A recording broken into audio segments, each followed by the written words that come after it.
Okay, hopefully this is working now. Give me 1 second.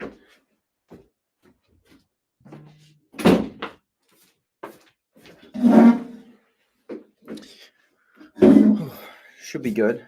Hopefully it's working. We're gonna get the Twitter Spaces going in a second as well. Um, but just want to see if if anybody joins in here. Try to get some people in stream first. If anybody joins up um, beforehand. So if you have, I guess if you have any questions or anything like that, you can ask them in the chat. Additionally, I think I'm familiar. I'm sorry, I'm new with playback. So I think there's a feature where you can like request to join the stage, which will basically be like me taking the call. So hopefully that works. I think it should, but I'm not entirely sure. Nonetheless, hopefully you guys are all in tune with all the stuff that's happened with the Wizards today. Um, Obviously, you have a lot of that went on, and I just started the podcast on it as well. But um, you have a team like the Wizards that is rebuilding and obviously needs to operate along the margins. And you have them come out here, and essentially before the deadline, you have three guys that were targeted to be moved. You have Kuz, you have Valanciunas, and you have Brogdon. And Brogdon doesn't go, but Valanciunas and Kuzma do, and you get back a bevy of assets for him. You really do. And so at the same time, sorry, I thought I just got a Shams notification. You get what you get, and the Wizards end up getting a bevy of draft capital, young talent, all of that. And there's a whole haul that I'll read off in a bit when I start the spaces. But they cooked, and in a summary, um, Washington, Will Dawkins, their GM. I'm sure they met before the deadline, and they kind of said, "Look, this is our game plan. We have a bunch of young guys that we'd like to keep and build around." But we also have some veteran guys that are either on expiring deals or aren't on their way out, don't want to be here. How can we flip those to contending teams and in return get back second round picks, late first round picks, pick swaps, young talent, take back bad contracts to take on more draft capital? How can we target that? And it's clear that they've been talking to Memphis or Milwaukee for a while about Kuzma. They got a deal done there. They were talking to multiple teams. I think Sacramento, obviously, for Valanciunas, but Denver and Phoenix as well for that. You end up trading him there, get 2 second-round picks, and then you turn around the next day. You take back, Marcus Smart, but 21 million this year, 21 million the next year. Bad contract. I understand that. Same thing with Middleton, but you get paid to do so. You get a protected first-round pick. If you didn't see, David Aldridge just reported that one is top 14 protected this year. So if Memphis makes the playoffs, the pick goes to Washington. So Wizards fans should be rooting, obviously, for the Grizzlies to make the playoffs, so that way they can get that pick. But you basically get paid a first-round pick for free. I mean, you give up Marvin Bagley and Johnny Davis, but Davis barely played, and Bagley's always hurt, and when he's not hurt, he doesn't even play.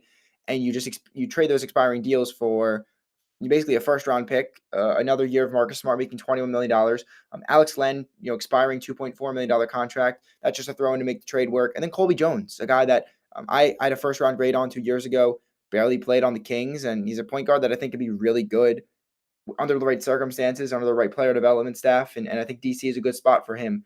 Same goes for AJ Johnson as well. So I think they had a great deadline. Again, if anybody has any thoughts or anything on that, feel free to let me know. But I think I'm gonna start up the Twitter Spaces in a bit. I hope the audio and everything, the video is okay. I usually just do these streams with my guy Kevin for Wizards games. I've never done one just me chatting. But I hope that the audio works. Thanks, I appreciate that. You can hear me. But yeah, I think that's kind of a good recap and a good way to start. Thank you, Gabe. I think that's a good way to start with this kind of a preface. If anyone, like I said, if anyone has any questions or any takes, you can write in the chat, I believe, and I'll answer the questions, or you can request to join the stage on playback. I believe that's what it's called, and I can add you up, and you can also talk to me. I'm also going to get the Twitter Spaces going as well.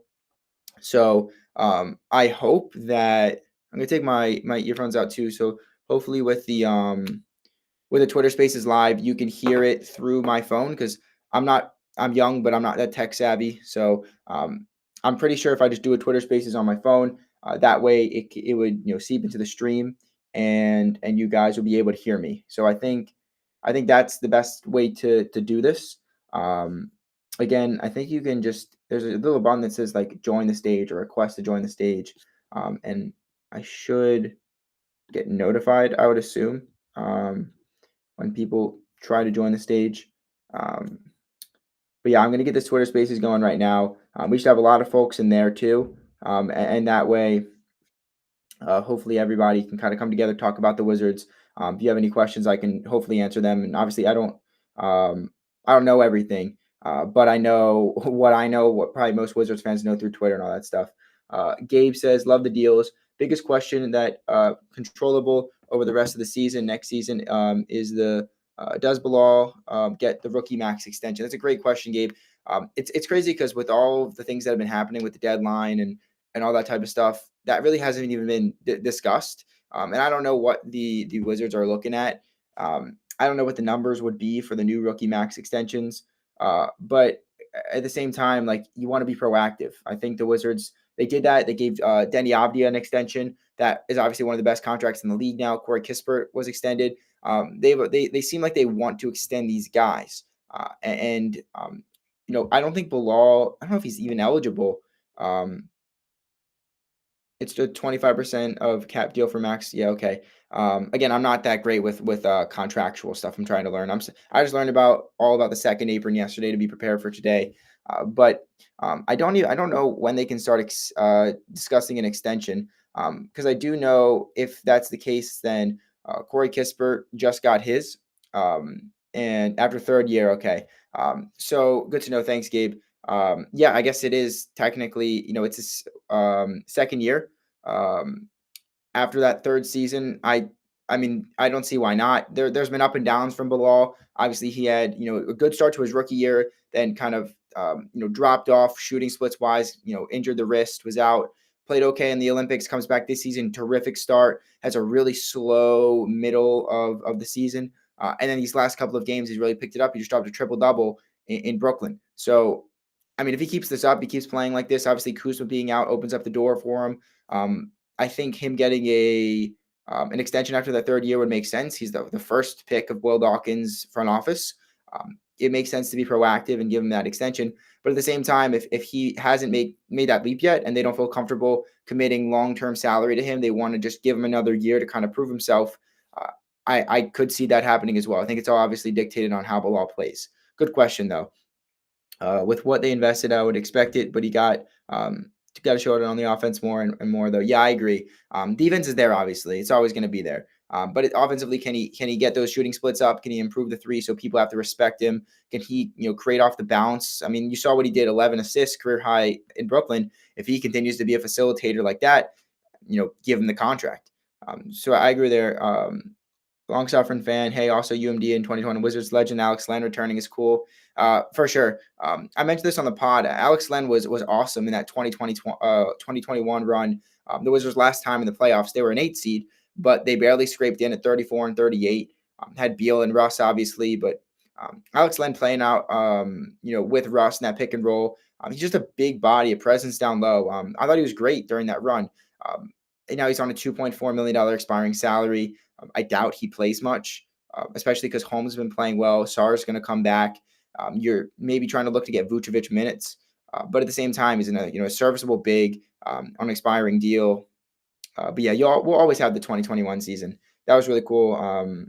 That whole just somehow scraping by and even winning a game with the Rui dagger three in the corner to avoid the sweep against Philly.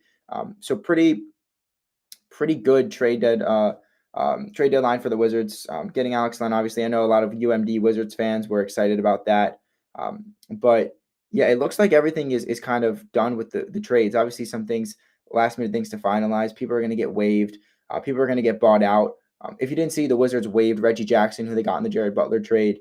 They waived CD Sissoko, who they got in the Valanciunas trade, which opened up roster spots, which obviously were quickly filled by Marcus Smart and by Colby Jones. And I think if those two are filled, they might be one over the allowment. And if that's the case, I could see them waiving Alex Len. I know you just mentioned that, you're happy he's returning, UMD guy and all, but $2.4 million expiring salary, you could see them waiving him or buying him out because they do need to clear roster spot, I believe, at this point. And it just kind of makes sense because I don't think they're going to reach a buyout agreement with Smart for $21 million. To be fair, I'm not sure we had any room for a 73-year-old baseball Hall of Fame guy on the Wizards. Yeah, I chuckled when I saw, obviously your comment, but a lot of people when I said they waived Reggie Jackson, just a bunch of like people saying, he's too old, or I thought he played baseball. Yeah, it's funny. I'm sure Reggie Jackson is. I'm curious to see if they ask him that in media, with whatever team he signs with, because it seems like I'm sure he's had to deal with that his whole life, being a really famous sports player with the exact same name as one of the best baseball players. Gabe says buyout Brogdon. Um, I think it's a little tough. I know they tried to find partners at the deadline, but he was just making too much money. $22.5 million. I don't know if Malcolm Brogdon is the type of guy that would forfeit some salary to chase a ring. Again, I don't know him personally, but the Wizards just brought his guy, his friend from Milwaukee, Chris Middleton here. He's been on the team. I'm sure everyone kind of likes him. He could just sit it out for another couple months, recoup all of the $22.5 million instead of reaching a buyout, and then he's free, unrestricted free agent in the offseason to pick the team that he wants to get a long-term deal instead of just signing for a half the season. So I don't think he's going to get bought out. David Aldridge reported that the Wizards, now they haven't traded him, would like to just keep him as a mentor to Bub and to George and to all those guys throughout the rest of the year, which I wouldn't mind. I said that before the deadline. I thought it would be tough to trade him, and obviously it turned out to be. Yeah, David Aldridge said the Wizards are holding on to veteran Malcolm Brogdon, who's on an expiring deal. They believe he, newly acquired Chris Middleton and Marcus Smart will be good mentors for their young players and wings, which is obviously, a good thing to have for a rebuilding team. You don't want to just have a bunch of young guys. That's what they had in Houston a couple years ago, and they ended up firing Steven Silas because they couldn't get any traction. You want, camaraderie, you want synergy amongst your young guys, but you also want them to do it the right way to learn how to be a pro. And having three vets in Smart, Middleton, and Brogdon that have won, been into the playoffs multiple times, have had successful NBA careers. One's an all-star, one's a defensive player of the year, one's just a former rookie of the year in Brogdon. So you have a bunch of high character, high quality players that can mentor your young guys. I think it's a good thing to have. A dumb vegetable, far better trade deadline compared to last year. Yeah. I mean, last year's was kind of a debacle. The Gaffer trade worked out really well for Dallas, but also for the Wizards. I mean, you get Holmes, but you also get George with that pick. So that worked out well. Obviously, Gaff's playing really good in Dallas. They went to the finals, but the Wizards got George, and they weren't really going to have Gafford on their timeline or be able to really extend him. So at the same time, that was a good move, but you could have traded Kuzma reportedly for 2 first-round picks. You didn't trade Tyus. He walked for free. Same with Shamit. So, yeah, I think you're based in that assessment that this year was 10 times better. They actually, used their assets in a really good way to bring back, a lot of draft capital and young players instead of just Rashawn Holmes and what turned out to be George. Would have preferred sending away Kuz instead of Gaff. Yeah. Because Gaff's a guy that's always going to shoot around 70% from the field, grab, boards, be a rim protector. That's not going to change. Whereas Kuz is a little more, polarizing, where, he had a pretty good year the last couple of years in DC. And then this year he kind of fell off because the shooting splits weren't anywhere near where they used to be. And so obviously he tanked that value. But yeah, obviously, 2 first-round picks is a lot better than the package that the Wizards got this year for Kyle Kuzma. Do you see AJ being inserted into the lineup or basically a Johnny Davis role? It's tough to say. I think he's a long way away, and the Wizards do have a lot of guys in front of him. I think at least for the end of this year, until maybe they find other ways to flip Smart and Middleton and Brogdon, eventually becomes a free agent. I doubt he plays. I think, maybe they'd send him down for a G League assignment. If they can, I'm pretty sure they can. I think they can do that. But I don't see playing time yet for him. And he's a long way away. I think that Washington should obviously play its young guys, but um, AJ Johnson is really raw. A lot of people didn't even think he was a first round pick, and the Bucks took him pretty high. Clearly, they saw something they liked. Clearly, the Wizards did too, because they basically, instead of getting a first round pick, were like, we'd rather get a swap in AJ Johnson. So I do think that is the president here. Um, Again, if anyone else has any other questions, this has been fun so far. But yeah, really good trade deadline for the Wizards. Sent out a bunch of veterans. It was reported towards the end, like it was Kyle Kuzma has said that he wouldn't mind being traded, but hasn't asked out. And then I think my guy on Locked On Wizards said he did ask out. I saw a bunch of reports saying that the Wizards were obviously working with Kuz for a trade the last couple of days, with Milwaukee being in the leader in the clubhouse.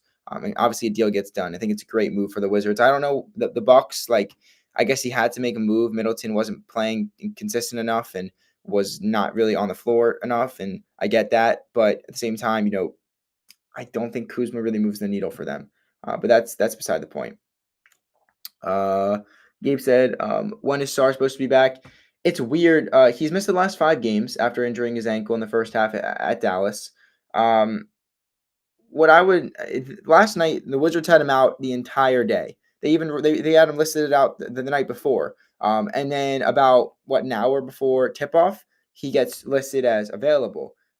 And then about 5 minutes before tip off, he gets moved back to out. And there was a lot of like sports bettors and stuff that like bet big on Holmes or bet on Sarr, and now he's not playing. And a lot of people were mad about it, and I get it.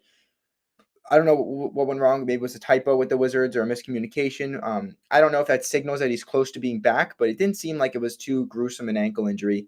He's missed 5 games. It's possible they were just kind of waiting for Valanciunas to get moved. Maybe they wanted to see him play a little bit more before bringing Sarr back. Maybe they're just being cautious.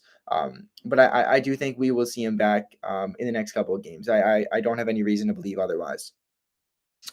Assuming Memphis pick conveys to us, would we have 2 or 3 first round picks this year? We would have 2. So the Wizards have their own pick. It's top 10 protected. If you remember, and I'll take you back a little bit, when the Wizards traded John Wall to Houston, they also attached a heavily protected first round pick in exchange for Russell Westbrook. Looking back, bad trade. Russ is only here for a year. However, that pick, I believe, had a bunch of protections, and none of them have conveyed yet.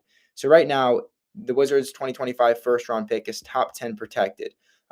Next, if they are in the top 10 of the draft, which they will be, that will move to a 2026 top 8 protected first round pick. Which, if that doesn't convey, which I don't think it will, that turns into a 2026 and a 2027 second round pick that Washington would send to New York. So that is what I think the most likely scenario is, losing 2 second round picks. So I fully expect the Wizards to have their first this year. They have Memphis's pretty much if they make the playoffs, which they're 35-16. They probably will.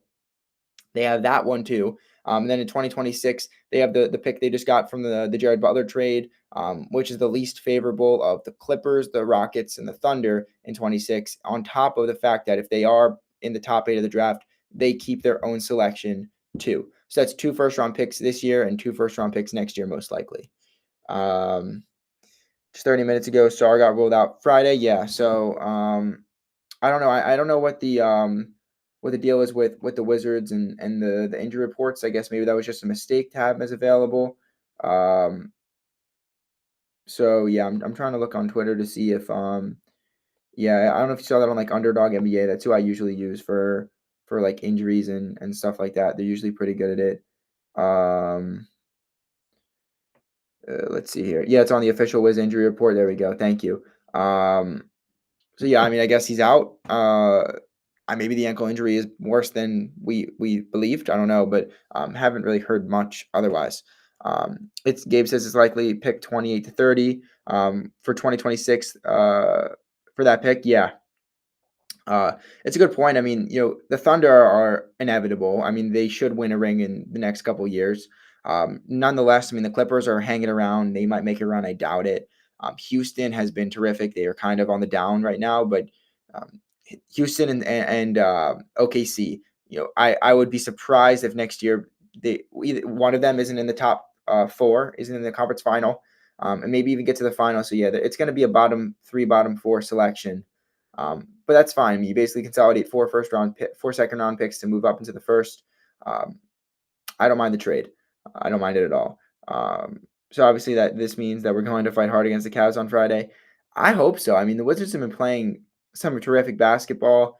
They have obviously won 3 in a row, and that's always cool for morale. And I've seen a lot of people saying it's bad for the tank, and they're losing out on Cooper Flag. They're still 2.5 games up on Utah. You can basically cancel out last night's win because Utah were down. They were down 11 to the Warriors with 3 minutes left. Came back and somehow won the game, which is pretty crazy to think about. But at the same time, um, they basically are they have 12 wins. The Wizards have 9. And so it's really not that deep. The Wizards have won 3 in a row, and they're still basically 3 games worse than every other team in the league, at least in the win column. So they are fine. They are just fine. Even if they win even more games, they still would have a 14% chance at the first pick. So the panic level from some Wizards fans because they're winning, I think, is a little over dramatic. But beating the Cavs on Friday, like a lot of people would consider it bad for the tank. That would be scenes. I mean, you return home after winning 3 in a row, having a terrific trade deadline. Vibes are really high around the team, and you knock off the best team in your conference. That would be crazy. Now, Phoenix has dominated Washington for the better part of the last couple of years, especially this year. So I find that very hard to believe that would happen. But even a competitive effort would be really cool to see, especially for the home fans. Hopefully, there's a good crowd after kind of what happened with the deadline. Let's see here. Uh, After the latest CBA, we still have roughly the same chance to get flagged if we're the 4th worst team. Yeah, it's a good point. It's still 14% chance for the top 3. Dips a little bit after that, but at the same time, like the Wizards realistically won't fall past 3. I doubt that even can happen. I don't know if they'll win that many games. And even at that, like I still think they're going to get the worst record. I don't think that's really under fire. I think they kind of have it. And they got I don't know if they got worse at the deadline, like player wise. Obviously, they had a great deadline, but you traded out Kuz, your highest used player, Valanciunas, who really helped you on the glass. Um, you traded out a bunch of other guys, like they didn't really play. Bagley, Baldwin, Butler, Johnny Davis. But like I don't know if Chris Middleton's fully healthy. I don't know if he's going to play a lot. Marcus Smart's healthy; he should play.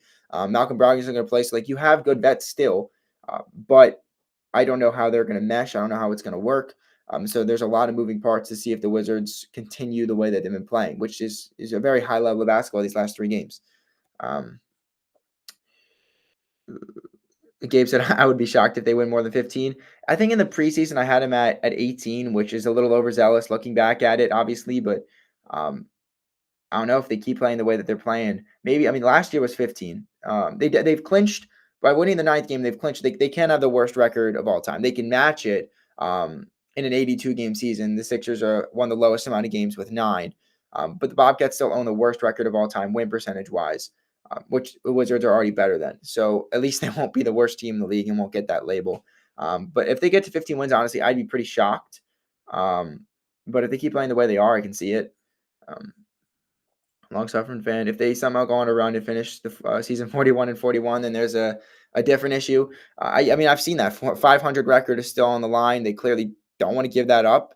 Obviously, they're probably going to lose to Cleveland, and we know that's not realistic. But wouldn't that be cool if they rattled off? What would that be?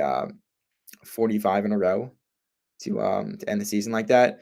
That would be pretty sick. Yeah, but yeah, people shouldn't be panicking that they'll lose their lottery spot after this. I agree. That's what I've been trying to say. You need to get lucky. Like you saw the Pistons last year, they won 14 games. They were the worst team in the league, and they got the 5th pick. Which, if you are the worst team, you still have a 47.9% chance of getting.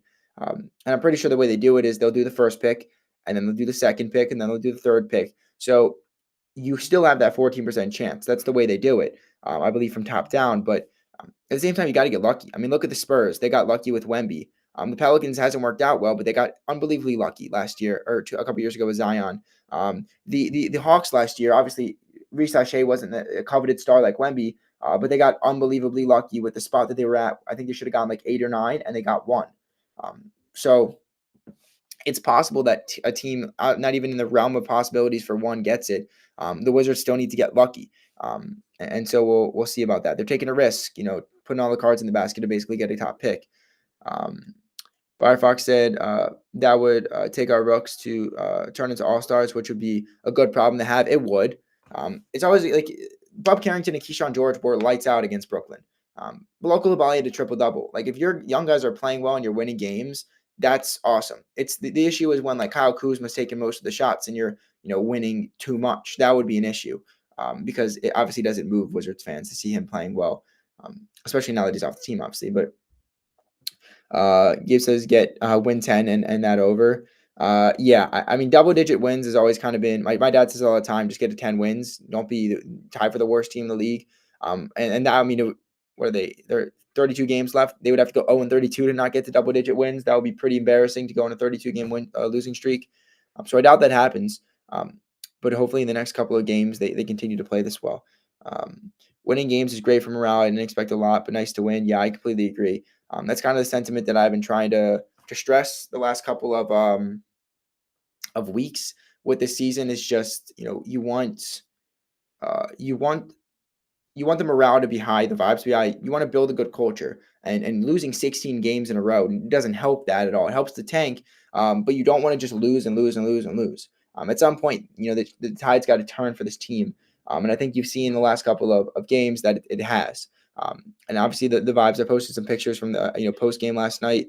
The team seems to be in good spirits, and that's always good to see, especially amid a bad losing streak at that. Firefox said it would suck to pick fifth in 2025, but it's deep enough for us to get. Yeah, you trust the front office. I agree with that. It's a deep class, and obviously, like you want to get the first pick. But I mean, the difference between this year and last year is just like there's not even like a consensus. Like these are top 3 guys in most drafts. It's like no, any of the top 5 probably players in this draft would probably have gone 1 last year. That's what I've heard from some draft guys, and I'm not as locked in on the draft and prospects as some people might be. But if you get the 5th pick, I think my top 4 right now is pretty consensus. I mean, I have Flag, I have Bagley, I have Harper, and then I have Edgecombe, and I have Trey Johnson from Texas. If the Wizards get any of those guys, I think that would be a successful draft.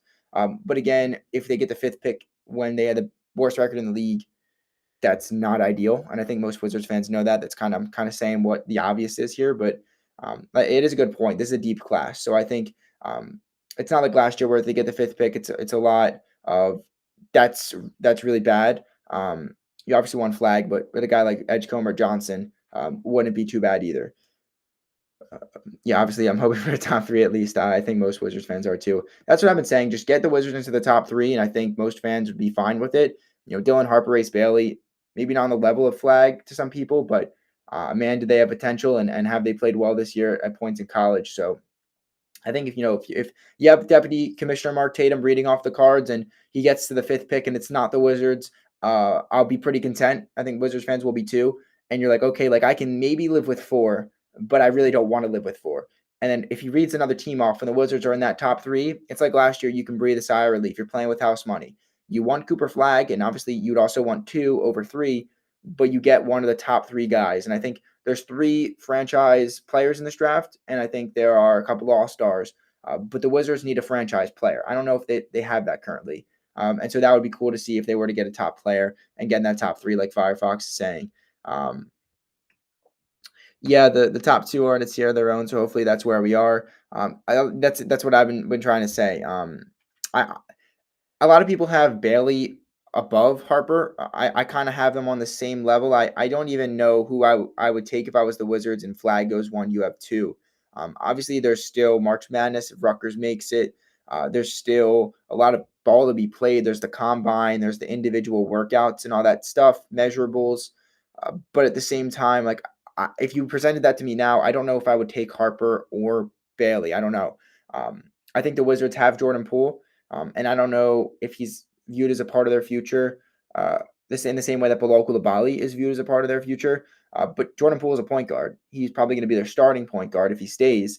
Dylan Harper's also a point guard. You obviously go best available, but Ace Bailey is a guy that kind of just fits perfectly in Washington. Could be that guy. Obviously, I think guys like Jabari Smith and Houston have kind of turned people off from that type of player because maybe they can be inefficient, maybe they just aren't that great. But again, then you look at a guy like KD, Ace Bailey's been comped him for a couple years now, and if he turns into that, then you're really cooking in Washington. So I think I'd lean a little bit towards Bailey, but you just got to get in that top three, and I think you can't really go wrong. Not sold on Bailey as a franchise player. He seems pretty, injury prone, like MBJ. I get that. Lanky player, not a lot of strength. Could be brittle, could be injury prone. I do understand that. I think Dylan Harper was actually just out a couple games too. So I don't know. I don't know what his injury history is for Ace Bailey. I do know that from the games I've watched, I watched him struggle and shoot like 3 of 15. And I've also watched him go like 10 of 12, like 4 of 4 from 3, and have like 37 points. So, polarizing prospect. Obviously, can be a little bit more efficient and consistent, but I think all the tools are there. I think I'd like I said, I'd go Bailey at 2 over Harper for now, at least.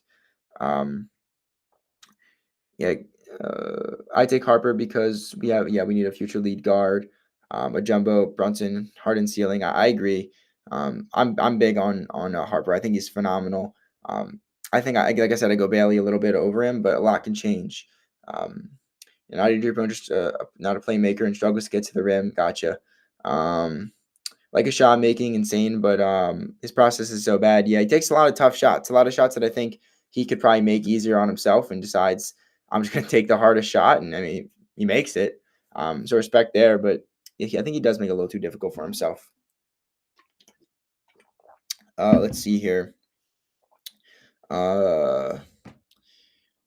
Firefox says Ace is a bucket getter that you can't teach, and had an underrated, great rebounder and defender. He has a great attitude. Yeah, that's all good things. I've seen some of that echoed in the articles and the scouting reports that I read on Ace. Again, I've read both sides. I've seen people that say he's a little too inconsistent. I don't know if he's really going to transition into what NBA scouts think he might. And I've seen the others that he's the best player in this draft. He's even better than Cooper Flag. He's a must draft if he's there on the board when you're drafting.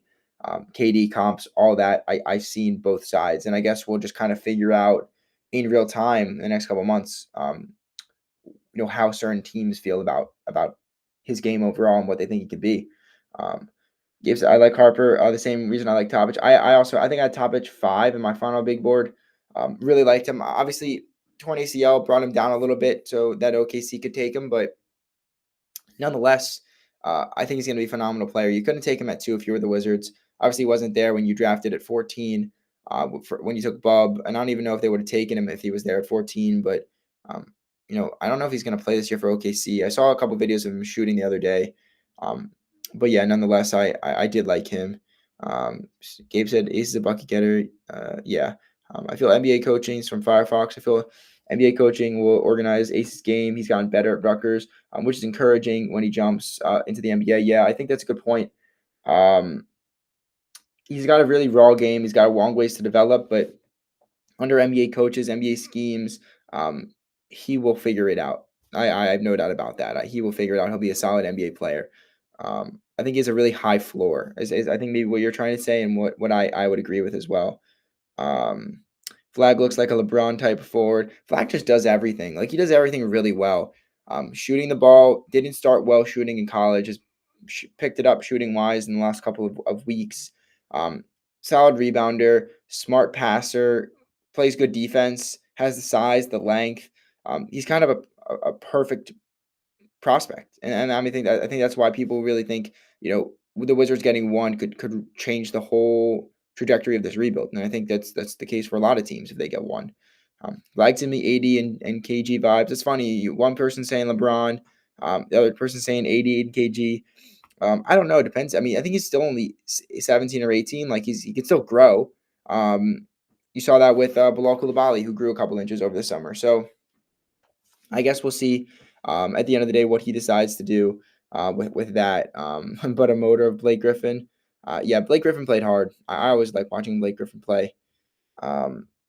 Flag passing is insane too. It's just funny how effective he got after he turned 18. Yeah.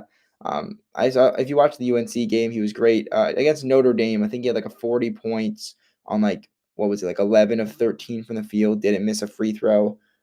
He's the real deal. He is very complete game. Still really young, just turned 18, like you mentioned. I think he is the top prospect. I think it's kind of consensus now that he's the top prospect. Um, and so, yeah, I would agree on that. Uh, 18 on December 1st, got it. Yeah, so he's young. He's really young. Obviously, he reclassed, moved up one. So, yeah, you're getting a young player, and I think he's probably the best player in this draft. Pretty consensus on that too. NBA spacing will help Ace a lot. The kid is 6'10". He can shoot over many guards in the NBA. I mean, yeah, it's a good point in terms of you see guys like KD, like you can't get to a shot as hard as you try. Wemby, especially, he shoots it with such a high release point, you can't get there. If you want, from the couple of games I've seen of Ace, he jumps really high on his shot. It's a high release. It's pretty much impossible, especially for college level players, to get there and to alter the shot or even get a hand on it. And that's something obviously you can't teach 6'10", and he's probably going to grow to be a 7-footer as well. And the length and the wingspan, you can't teach that stuff. And so, yeah, I think he's going to be a really good player. Draft's coming up. I'm gonna have to start doing some research. I watch a lot of college basketball, but I mean there are a lot of guys that the Wizards are going to be looking for because they have another first round pick there in the draft most likely in a couple seconds as well. Um, yeah, if a shot is falling, then he should go get to the rim easier since teams got to respect it. Yeah, that's the case for a lot of people. It's you hit your shots and they got to come out. Bilal Coulibaly's in the same boat. Like when Bilal makes his threes, they got to respect him, and he's a great quick first step. He can drive by guys in a flash. But you've seen the last couple of games, like they put Mark Williams on him in the game in Charlotte and just let him shoot threes, and he made a couple. But they're disrespecting him. They clearly think that's the best possible outcome of a possession is for Bilal to take a three. And what is he shooting, around 28% on the season? I really can't blame teams for thinking that, but that's on Bilal to get those percentages up. And I think you're kind of saying the same with Ace Bailey. Again, any other questions or anything, you guys can keep firing them in the chat. Always nice to talk. I don't know how long we're going to go with this stream. Maybe another 20, 25 minutes, depending on the questions. Trey Johnson is someone you shouldn't sleep on, by the way. Another great bucket. I'm so glad you said that, Firefox, because I think in my first big board that I put out about a month and a half ago, I had Trey Johnson at 4, and some people were calling me crazy that I put him over the kid from Illinois, Kasparis, that I put him over Edgecombe. I mean, Trey Johnson, he reminds, and I'm going to get some, he reminds me of Beal. Like, he's just so smooth. He's a great shooter, and I think he can get a lot better if he starts to put the ball on the deck, but I kind of see shades of early, rookie Florida Bradley Beal in Trey Johnson. And obviously Bradley Beal's a phenomenal player, and you can talk about the no trade clause and the inconsistency towards the latter part of his career. But I do see a lot of comparisons, and I think Trey Johnson's a great prospect. Yeah, you see a lot of Beal too. Yeah, usually like when I make a comp, like I'll see someone else make it, and I'll be like, yeah, that makes sense. Right away when I was watching Trey Johnson, I just thought of Beal, the way he moves, on ball, off ball, the way he shoots the ball. I kind of see shades of Brad, which again, if you can get that at 4, I mean, you see how Bradley Beal turned out for the Wizards, almost nearly the franchise leading scorer. So again, if the Wizards are at 4 and the consensus top 3 goes the way it should, I would get I would go there. Trey just doesn't do anything else but score 3 rebounds at 6'6" is awful. Yeah. Um, I don't know if Texas is just asking a little too much of them, because I think Texas record-wise should be a lot better than they are with the talent they have. But it's possible that they're just asking a little too much of him on offense, and maybe doesn't have anything left in the tank to be an active rebounder. I don't know. I don't watch enough of Texas. I watch a lot of Trey Johnson, but I do know that you are right. When you're that big and you don't grab more than 3 boards, obviously looking at it from an outside perspective, you should probably be getting a little more active on the glass. But nonetheless, I think he's a great prospect. Yeah, I mean, I'd have him. It's like him and Edgecombe for me at 4 or 5 right now, but obviously a lot can change before the draft. And obviously it depends on how the Wizards play. I mean, they've won 3 in a row. And granted, Minnesota didn't have Randall, Anthony Edwards, DiVincenzo, and Naz Reid missed the second half. and the Wizards barely escaped with a 2-point win. Charlotte didn't have Brandon Miller or LaMelo Ball or Grant Williams, and now they just traded Nick Richards. And the Wizards go in there. I mean, they won pretty handily, but still, I wouldn't really be singing their praises. But then they go into Brooklyn, and they have some injuries, yeah, but they're still playing guys like Cam Johnson, and Claxton, and the Wizards go in there and just completely dismantle them, from the jump, realistically, without Kyle Kuzma, without Jonas Valanciunas, amid all the trade buzz and all that. They go in there and get it done, which was really cool to see that happen. So, on a 3-game win streak, it's nice to talk about the draft, but you also kind of want to stay in the present and kind of talk about what you're seeing from the Wizards, and the fact that they're out there and playing well, is always nice to see. I don't know who said it. I think it may have been Gabe, but a couple wins here and there is always good for morale. It's always going to help. So, obviously that's cool to see. Again, if you guys have any other comments or whatever, any questions, feel free to put them in the chat. And I'll try my best to answer all of them. I'm just trying to sift through some of the other stuff in terms of the trades. I think right now we're probably going to see a lot of buyout stuff. This is from Varun from the Washington Post. Wiz gets Smart in the 2025 lottery protected first. Likely won't be an issue. Grizz are the second team in the West. There are conflicting reports on this, but the Wizards are receiving Colby Jones and Alex Len from Sacramento. That's what I thought. I think Bobby Marks might have said that the Wizards or that the Grizzlies were getting those two, but it's actually the Wizards. That's what the most reports that I saw. Um, so yeah, that seems to be the case there. That trade is, I don't know if that trade is official yet, but I do know that the Valanciunas trade is official. There was the Kuzma trade isn't official yet because of some moving parts, but the Butler trade is official already. So yeah, 2 trades official.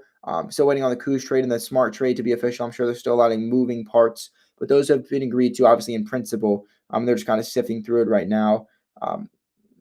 What'd you say, Firefox? I like the new vets. They should be offer a lot to our books. Yeah, I was just talking about this a couple of minutes ago.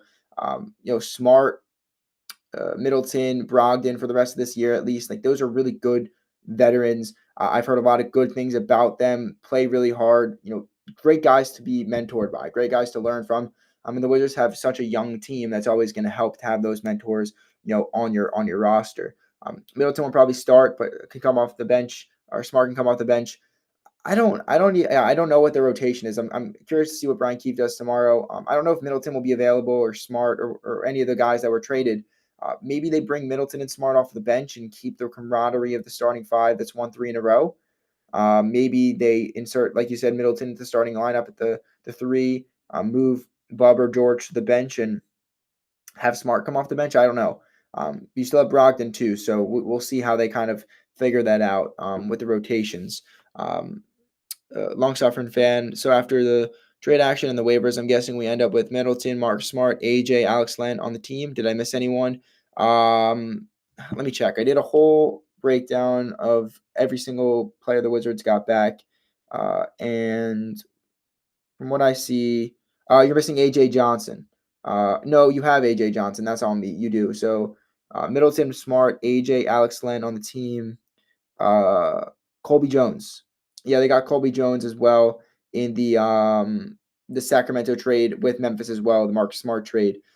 Jones, 34th pick in 2023. Draft out of Xavier, good point guard. Really was buried on the Kings bench, barely played. But is a guy that I had a top 20 grade on. My guy Matt Moderno, I think, had a lottery grade on him. He was really high on Colby Jones. I think he can still have a good NBA career, just a little bit of a slow start, obviously being buried on a contending team out in Sacramento. So I do think, the Wizards have a lot of work to do in terms of sifting through who do they play, who do they not play. Yeah, Colby Jones. Yeah, so I do think that is all for the players, at least, that the Wizards got. If it were me, I mean, obviously Poole starts at the point. You have Bilal Coulibaly at either the 2 or the 3. I would start Chris Middleton. I would do Bilal at the 2. I would start Middleton. I would start George, and I would start Sar. And I'd have Bub come off the bench with Smart, Brogdon, maybe go a 3-guard lineup, depending on how you want to play it. And you still have a bevy of other options to choose from in terms of those guys. I doubt Colby Jones plays much. I would put Rashawn Holmes as the backup big. I don't think Alex Len, if not waived or bought out, plays much. But yeah, I'd like to see them play. I'd like to see AJ Johnson play too, but there's not a lot of playing time to just go around like that. I think the Wizards still have some people to move. Obviously, with Smart, Middleton, uh, Brogdon at the end of the year, he'll be a free agent. Len might be bought out, so still some moving pieces. But I think that might be where I go with the rotation. Um, yeah, and I counted the draft picks. That's a whole you already got to untangle. Yeah, there's a lot, and there's still stuff going on. There's going to be buyout market now, which typically is just a team that maybe has big contracts and couldn't really get things done. They buy some guys out that want to compete for a ring this year. I mean, Ben Simmons is probably the most prominent name I've been hearing and seeing on Twitter to be bought out with Brooklyn. He'd probably sign with a contender, I would assume, for the rest of the year, try to chase a ring. Um, there's a plethora of other guys that come to mind, but Reggie Jackson obviously didn't get bought out; he got waived. There's going to be a lot of that going on now that the trades are obviously agreed to in principle. The ones that aren't official are still being finalized; they're sifting through the details. But I think we'll have a lot more clarity in a bit, at least by the end of the night. I think on all that. Rocky Boy. Okay, boys. I mean, one of all of Smart, Middleton, and Brogdon will be hurt soon enough. Doubt minutes for young guys will be an issue. I mean, yeah, I don't think minutes for the young guys will be an issue. Um, they are all three injury-prone players, especially Middleton. He's been battling injuries all year. Maybe the Wizards are just like, we're gonna shut you down, and then you just get yourself healthy. You're going to play for us next year, and then hopefully by the deadline on an expiring deal. Now it's a lot, 34 million. That's going to be tough to move, but maybe he builds his value enough, shows that he's healthy, and the Wizards can flip him on that expiring deal. You got a guy like Marcus Smart that obviously has been battling injuries all throughout his time in Memphis. 21 mil this year, 21 next year. Again, I don't know how much you can get from him if you flip him at the offseason, but I do think that if he's healthy, he should play. I think he's a really good player, and would help a lot of the young guys playing alongside them. So yeah, I guess we'll see what they decide to do with the minutes there. Brogdon, I think, is still going to play. He's been great, really solid player when he's been on the floor. Been in the rotation every single time he's been healthy. So I think Brian Keefe really likes him. I'm sure that a lot of people would be content with keeping him in the rotation as well. It's just a matter of, do you play both him and Smart? Do you play 3-guard lineups? What do you do with Bub? There's a lot of moving pieces, like I said, but we'll have more clarity when Brian Keefe releases the starters and plays the secondary guys off the bench on Friday against Cleveland. Nonetheless, again, fire off the questions. This has been fun. I enjoy answering whatever you got. Yeah, I mean, Firefox, just want to finish by saying it feels good to have a front office who knows what they're doing. I mean, I think you speak for all Wizards fans when you say that. It's been the sentiment across Wizards Twitter all day is that the Wizards are in a good spot. They finally have, real adults in the room that are making proactive moves. And yes, they have some bad spots where they didn't trade Kuz when they should have. Same with Tyus Jones and all that. But they got a lot of good to outweigh the bad. And especially at this deadline, I don't know if there's a trade that they made that you could grade less than like a B or a B plus. And I'm trying to be as unbiased and as let me actually break it down as if I weren't really involved with this team in any capacity. And I still can't see why the Wizards weren't one of the best teams in the deadline. Um, I mean, thank God Beal was not a problem. You saw even with the Phoenix couldn't do anything for Jimmy Butler. They didn't want to trade Kevin Durant, and they knew that was the only way that they could do it if they had to keep Beal. And Miami didn't even want Beal, and Beal probably really only wanted to go to Miami. So it's nice that wasn't the problem that the Wizards had. But nonetheless, I think if you were going to break it down, by who won the deadline, the Lakers are probably the biggest winners, and I think that's unfair to every other team because they basically got handed Luka on a silver platter for not much that they had to give up. I thought that the trade they made for Mark Williams was a good trade too. So obviously, I think they won. But in terms of other teams, the Cavs made a really good trade for DeAndre Hunter. Kind of like, okay, we're going for it. I respect that they did that. I thought Sacramento had a decent deadline, but I don't really know what their plan is.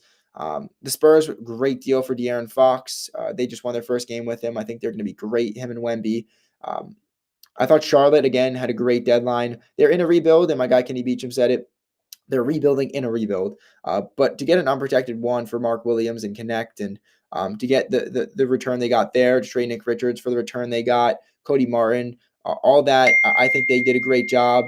And obviously, I think the last team to put in there would be Washington. I think they had a top 5 deadline, maybe the 5th best, maybe a top 3 best, but definitely a top 5 deadline, because I think they didn't have much to operate in terms of assets, and acquiring first round picks, but they still got it done. They got 2 first round picks, despite many people only think they would get second round picks. And they had a really good deadline in terms of, a contending team. What do you want to do? You want to trade out your veterans on expiring deals. You want to take on, bad salary, but also in return for taking that on, get draft capital and young talent. And they did that. And they did that really well. So I think they had a great deadline. Yeah, they didn't want to trade Booker, actually. Yeah, that was the thing. They didn't want to trade Booker, and they realized if Beal won't waive the no trade clause and we don't want to trade Booker, the only other way that we could do this is if we see what the market is for Kevin Durant. And I don't even think they wanted to trade him even then. I think they were just kind of like, well, we're kind of boxed in here. We might as well just see. But I don't think they really had any interest in trading him. I saw apparently Minnesota inquired at the end of the deadline. Didn't really formalize anything, but um, yeah, long-suffering fan. The Luka trade still mystifies me because the owner was that petty. Yeah, I mean, a lot more is going to come out about that Luka trade at some point, I would assume, down the line. I uh I don't really know what the thought process of Nico Harrison was. I mean, I do know what it was, but I don't think it was smart of him to do that. And at the same time, um, you gotta look at it from both perspectives. If you're the Lakers, you have to accept that trade 10 times out of 10. I don't care how much you like AD, how much that might hurt your title chances this year, which I don't really think it does. You have to make that deal.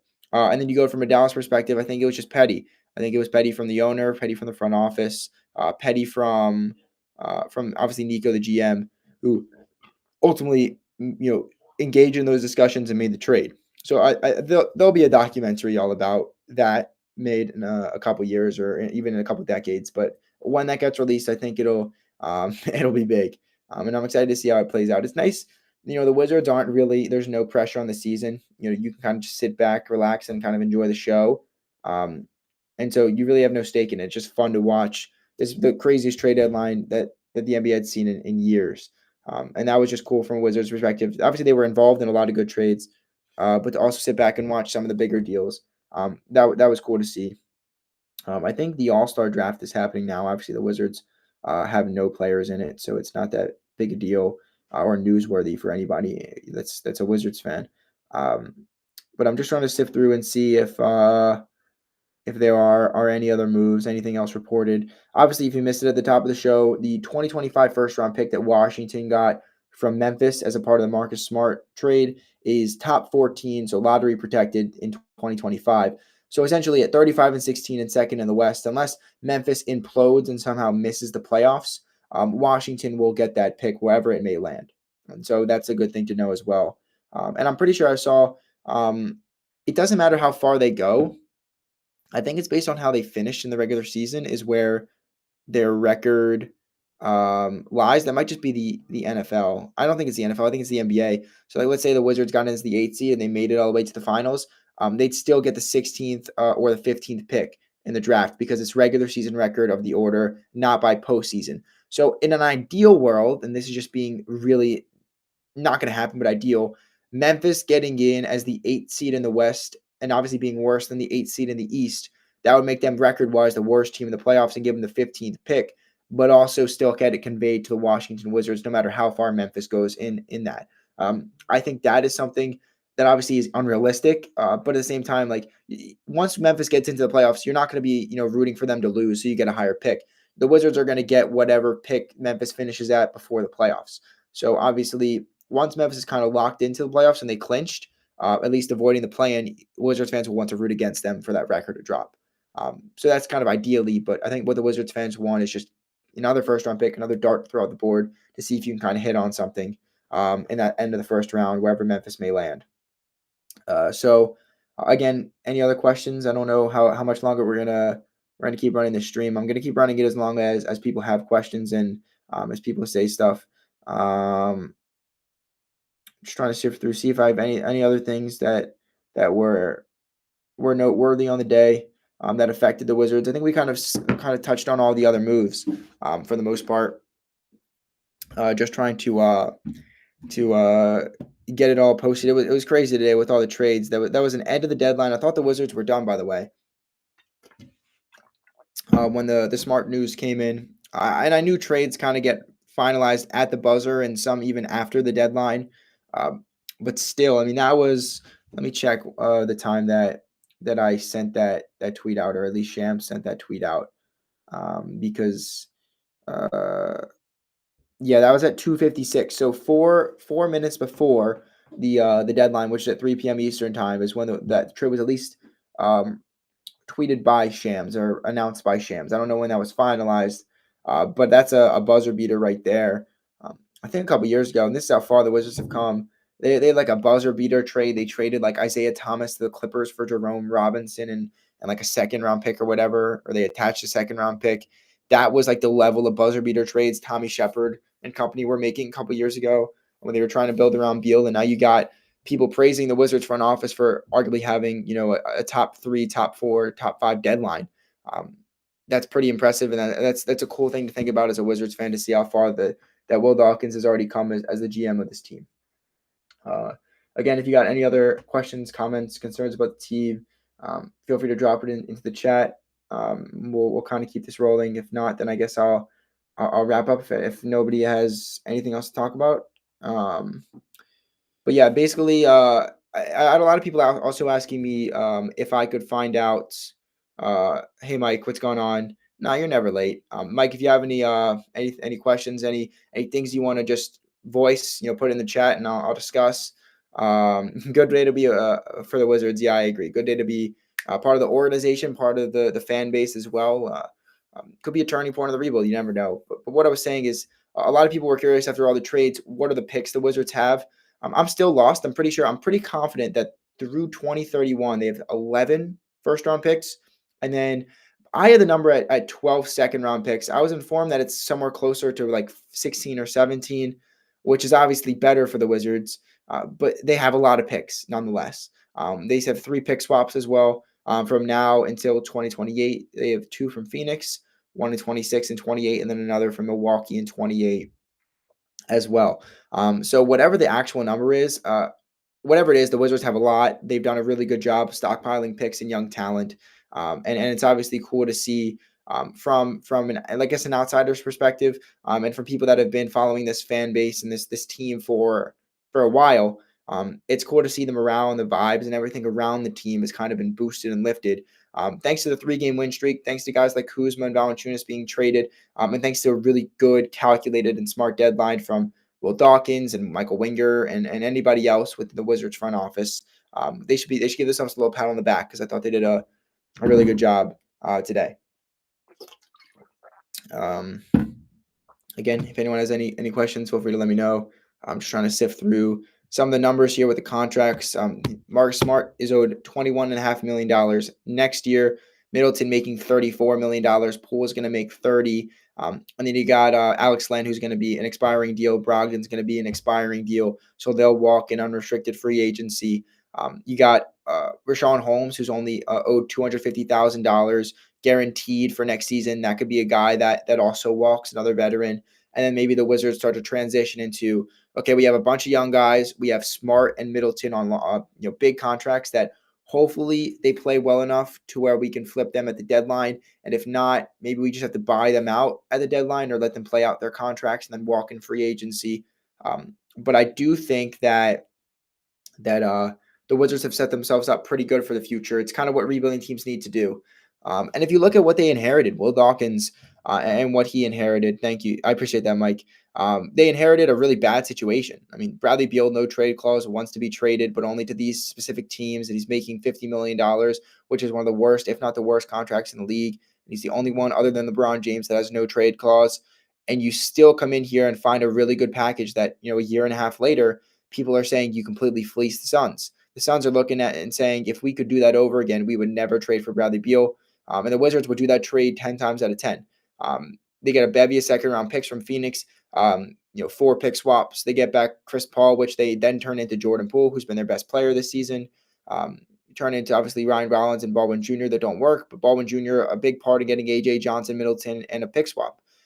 All these moves are kind of figuring, balancing each other out and all coming full circle. You got Porzingis, who is going to walk if you don't trade him. And that deal didn't go well. You got a couple seconds and Tyus Jones, who you got nothing for at the deadline. But then you turn around and you trade Muscala and Gallinari, two guys that are, basically on their last legs. I'm not even sure if they're in the league anymore. I don't think Gallinari is, and I don't think Muscala is. But you basically trade them for Marvin Bagley, and you also get 2 second-round picks. And then you turn around and trade Bagley and Johnny Davis, who you tried to trade this offseason and couldn't.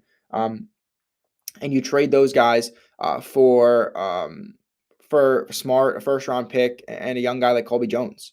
And so it's all coming full circle to see what they inherited and to see what they built it into now with 5 first-round picks from the last 2 drafts and Bilal dropping triple-doubles and SARS, a top 3 candidate for Rookie of the Year. Bub and George have been solid these last couple of games. You get AJ Johnson, another pick from the 2024 draft, and you're going to have 9 picks from 2023 to 2026. The Wizards will have 9 first-round selections. That's pretty impressive. That's what you want to do. You want as many darts to throw at the board. Hopefully, you hit a bullseye at some point. The team I referenced a ton, and people draw comparisons to OKC, but it's Philadelphia. I mean, you look at the amount of misses they had in the lottery. You hit on Joel Embiid. That's the guy, the bullseye you hit.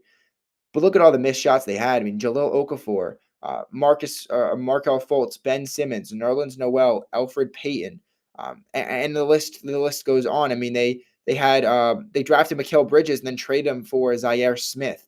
There's all of these misses that they had, but it doesn't matter because they've had success. They should have had more than that, but they've had a lot of success because they drafted an MVP in Joel Embiid, a Hall of Famer in Embiid. And so Maxey as well was a good pick from them. It's just a matter of having as many chances as possible, and eventually you're going to hit. And I think the Wizards are trying to go, and model that style of rebuilding, which I admire, and it's a tough process, tanking. But I think the Wizards are kind of seeing the light at the end of the tunnel. Young guys are playing well. You got a bunch of picks. You just had a really successful trade deadline.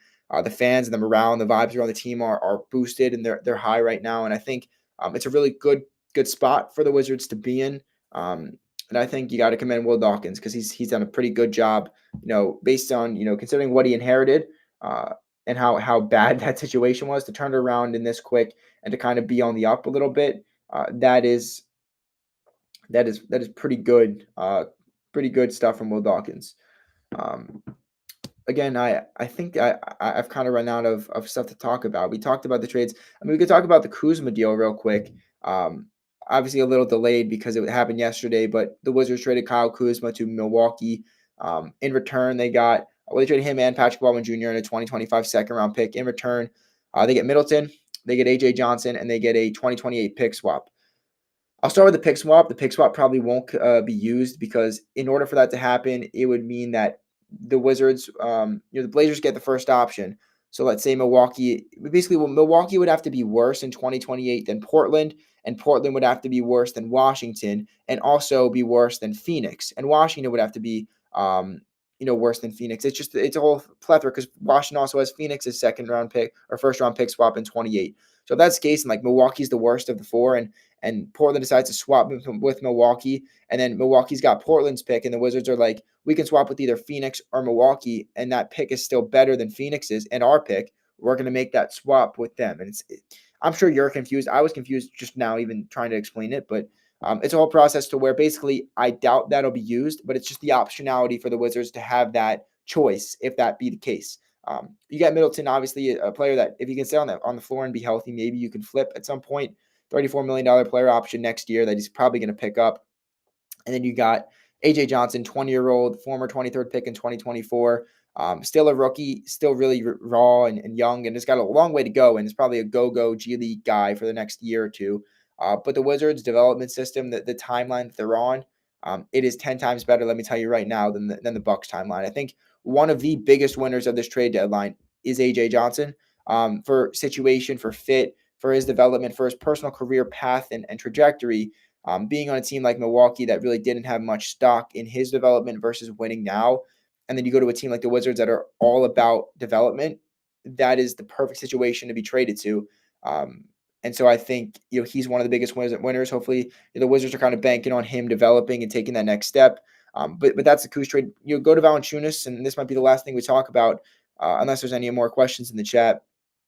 You basically get 2 second-round picks for, 6 months of service and $9 million. I think a lot of teams would do that as well. You sign him to a 3-year deal, really good team-friendly deal at that, only $9 to $10 million a year in August. He's a mentor for your rookie Alex Sarr, your number 2 pick, for a couple of months. All I've heard about Valanciunas is he's such a seasoned pro, does everything the right way. So obviously a great guy for Alex Sarr to learn from. And then you turn around 6 months later in February and you flip him for a pair of second-round picks. And Sissoko, who you waive. So basically trading off $9 million. It's a phenomenal trade. It's just being smart and proactive. And nobody thought the Wizards would sign a guy like Valanciunas in the offseason. But this was the plan from Will Dawkins.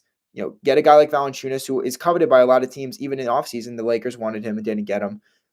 And build up his value on your rebuilding team and eventually flip him for 2 second-round picks you otherwise wouldn't have had. Especially with all the cap space the Wizards had to work with, you might as well sign a guy like Valanciunas for that and then flip him.